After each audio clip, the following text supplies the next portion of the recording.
Mesdames et messieurs, bonjour, j'espère que vous allez bien, c'est David K. Aujourd'hui on va parler d'actualité Pokémon et on va aborder la plus grande, la plus grosse arnaque de tous les temps. Ce titre n'est absolument pas fake, il ne s'agit pas ici d'une histoire bullshit, je vais tout vous raconter sur l'histoire de Logan Paul. Logan Paul, c'est aujourd'hui un acteur majeur sur la scène Pokémon, que l'on le veuille ou non, on lui doit une grosse partie de tout cet engouement autour de Pokémon. Installez-vous confortablement, n'oubliez pas de liker cette vidéo, de vous abonner, on était actuellement à une vidéo par semaine, c'est parti, la machine est lancée, on essaye d'activer les 2 vidéos par semaine, bien sûr des vidéos qualitatives avant toute chose. Je ne vous présente pas Logan Paul, je pense qu'il n'est plus à présenter étant donné le rôle qu'il a joué sur Pokémon.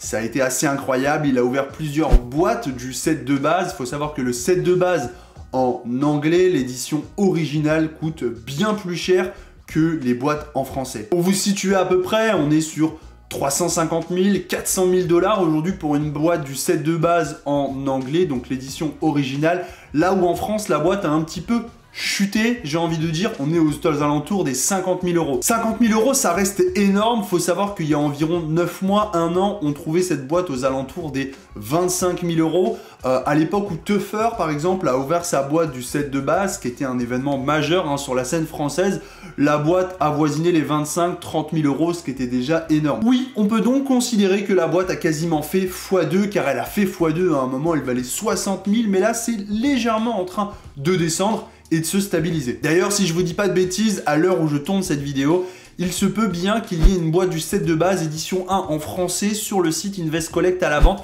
aux alentours des 52 ou 53 000 € si je ne dis pas de bêtises. Bon allez, avant de rentrer dans le vif du sujet et en parlant bien sûr de cette arnaque colossale à 3 500 000 $, je tiens à vous dire que ce soir, je serai en live en direct pour une vente exceptionnelle sur le site Beats. C'est pas nouveau, vous le savez déjà, je suis ambassadeur de Beats, je ne vous présente plus l'application de vente aux enchères, l'application numéro 1 en France, lien en description de téléchargement, ce n'est pas un lien affilié, je suis ambassadeur Beats, mais là je viens surtout promouvoir ma vente aux enchères à moi. Lors de cette vente aux enchères ce soir, vous pourrez retrouver des cartes comme celle-ci, les starters du set de base, gradé 10 et 9,5 pour le Dracofeu. Il y en aura pour tous les goûts, étant donné que j'ai décidé de mettre à la vente le fameux Mewstar, donc il est gradé authentique par PCA, mais c'est du français. Vous en aurez aussi pour tous les goûts, du Celebi X en français, aussi en authentique. Bon, et au-delà de ça, j'ai une flopée de cartes gradées disponibles à la vente ce soir, donc je vous conseille vraiment d'être là à 19h30 sur l'application Beats,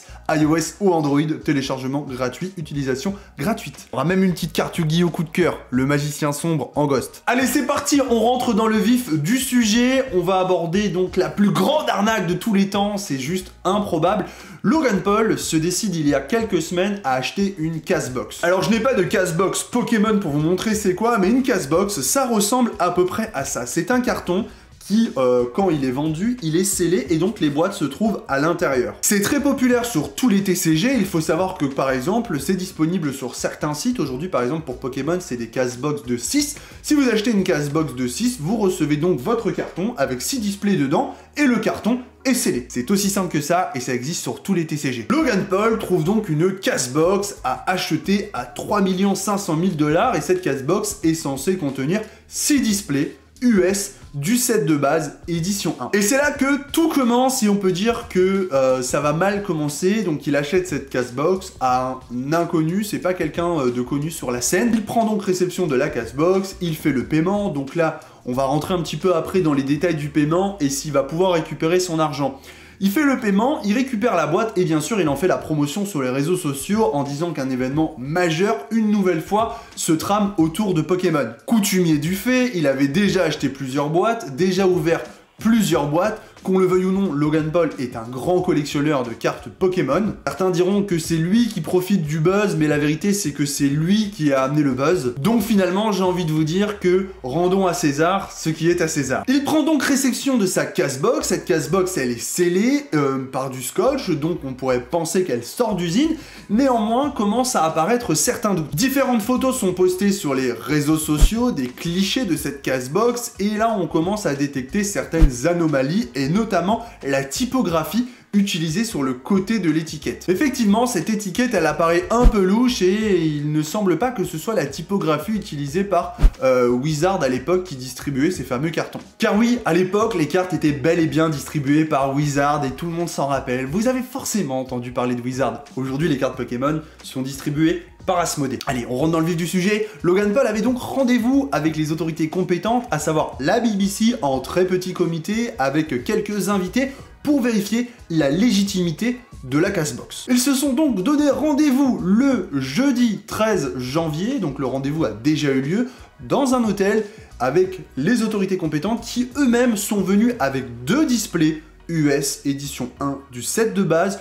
Une était d'ailleurs sous case de protection, les fameuses boîtes de protection, vous savez, en acrylique, que moi j'ai pour ma collection, vous le savez, j'aime bien protéger ma collection, et une boîte d'ailleurs du set de base, donc qui vaut plus de 500 000 $ à l'heure actuelle, où elle était manipulée juste dans son film plastique. J'étais très étonné de voir ça, et cela leur a permis d'établir la légitimité ou non des displays. Allez, je traîne pas, je vois que vous êtes impatients. Ils ont donc pris un cutter pour vérifier la légitimité de la Castbox. Ils avaient clairement des doutes, ils ont donc dit à Logan Paul, écoute, il faut qu'on l'ouvre, est-ce qu'on l'ouvre? Il a confirmé l'ouverture. Premier coup de cutter, suspense. Et là, le moins qu'on puisse dire, c'est que c'est l'ascenseur émotionnel. Ils ont donc ouvert une première partie du carton. Explosion de joie, étant donné que, effectivement, on voit à l'intérieur ce qui ressemble à des displays du set de base US. Et donc là, franchement, il était super content, Logan Paul. Il se dit, bon, c'est nickel, c'est des displays du set de base. L'ascenseur émotionnel, ils ouvrent la deuxième partie du carton. Et là, en prenant une display qu'ils avaient donc ramené avec eux, une display légitime du set de base US première édition, on se rend compte que les couleurs n'ont absolument rien à voir avec les couleurs des displays qui se tiennent dans la Castbox. Jusque là, t'as encore un petit peu le doute, mais c'est vrai que très rapidement, ils disent non, les displays sont fake, on peut le voir aux couleurs qui sont beaucoup moins contrastées, beaucoup moins nuancées. Ça continue, ça va plus loin, ils sortent les trois premières box de la Castbox, et là on peut carrément voir que sur l'une des 3 dernières box dans le carton, il y en a carrément une où il n'y a pas le logo édition 1. Donc là, nul doute, ce sont des boîtes fake. Mais là, on va pas s'arrêter là, on va carrément ouvrir une boîte, ils vont prendre la décision d'ouvrir une boîte, et là c'est un peu l'explosion de rire pour le public. Certains ont été tristes, d'autres ont rigolé. Tu sais pas vraiment leur réaction, comment ils ont réagi, ils étaient un peu à l'entre-deux, parce que c'était tellement gros pour être vrai. Ils ouvrent la première box et ils tombent sur des boosters G.I. Joe. Oui, des boosters G.I. Joe. Raconté comme ça peut paraître improbable, parce qu'à l'époque, on peut pas considérer qu'il y avait tout cet engouement autour de Pokémon, et donc c'était déjà une arnaque, mais qui ne valait absolument pas 3 500 000 $. Personne n'aurait pu prévoir un jour que les boîtes d'édition de set de base US première édition de Pokémon aurait valu ce prix-là. Donc si vous voulez, le gars qui a fait ça l'a probablement fait il y a très longtemps. Aujourd'hui, ça me paraît impossible de mettre ce genre d'arnaque en route. Pour moi, cette Castbox, elle existait déjà depuis des années, pour ne pas dire plus d'une décennie. Mais vous inquiétez pas, on va en parler. Résultat des courses, la Castbox est donc fake, les displays à l'intérieur sont fake, et en plus de ça, sont des displays recellés. Enfin vraiment, on a la totale, on a vraiment l'intégralité de la totale. Ce sont même pas des displays fake légitimes, ce sont des displays fake qui ont été très certainement ouverts et dont les boosters fake à l'intérieur ont été remplacés par du G.I. Joe. Donc là, c'est vraiment l'arnaque la plus totale. Maintenant, on va revenir à ce qui nous intéresse tous, c'est de savoir est-ce que Logan Paul a véritablement perdu 3 500 000 $, et les questions autour de ça qui peuvent se poser. La première question qui peut se poser, on le sait, Logan Paul est le roi de l'entertainment sur la plateforme de YouTube, c'est le roi pour créer ce genre d'événement. Donc est-ce que tout ça n'est finalement pas juste une histoire, une petite mascarade qui nous a été racontée pour créer un divertissement? Attention, il ne faut pas voir ça comme un mensonge, néanmoins, il se pourrait que ce soit un divertissement de plus créé par la superstar. Moi personnellement, ça me choquerait pas. On parle quand même du gars qui a fait un combat de boxe contre Mayweather, l'un des plus grands boxeurs de tous les temps, et sûrement très certainement le plus grand boxeur de sa catégorie de tous les temps. Diffusé sur toutes les plateformes les plus populaires du monde. Il y a quelques jours, il a quand même sorti sa nouvelle boisson, la boisson Prime, en partenariat, collaboration avec KSI, soi-disant son plus grand ennemi de tous les temps. Vous voyez ce que je veux dire?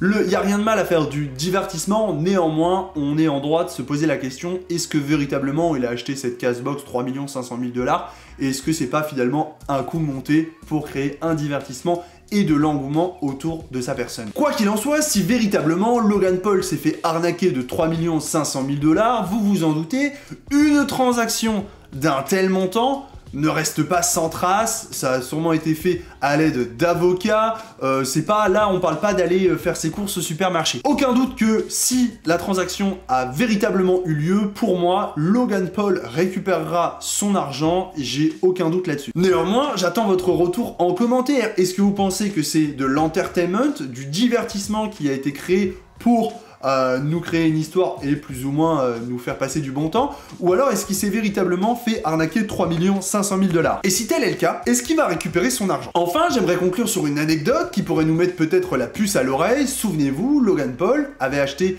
un Dracofeu édition 1 US, donc du set de base, à plus de 150 000 $ à un de ses amis, vous vous souvenez? Alors cet ami s'appelle Gary, si je ne dis pas de bêtises. Gary qui est l'un des plus grands collectionneurs Pokémon de tous les temps, qui a l'une des plus grandes collections de Pokémon, qui était passé dans l'émission qui fait les enchères, qui avait proposé de revendre sa collection de Dracofeu. On lui avait proposé 500 000 $, il avait refusé, et c'était l'un des plus grands échecs de cette émission, étant donné qu'ils auraient probablement fait l'un des meilleurs coups de toute leur vie. Cet ami en question, Gary, avait dit à Logan Paul, une fois qu'il avait acheté sa box, « Écoute Logan, je ne comprends pas pourquoi tu ne m'as pas contacté, car personnellement, je possède cette box. » Et oui, Gary possédait les fameuses casse-box, je dis posséder les, je sais pas, peut-être qu'il en avait une, deux, trois, je ne sais pas, au prix de la box, ça paraît fou de dire ça, mais il possédait des casse-box, il aurait pu en vendre une à Logan Paul éventuellement, ou du moins le renseigner sur la légitimité de cette casse-box. On est donc en droit de se poser la fameuse question, est-ce que tout ça est véritablement réel?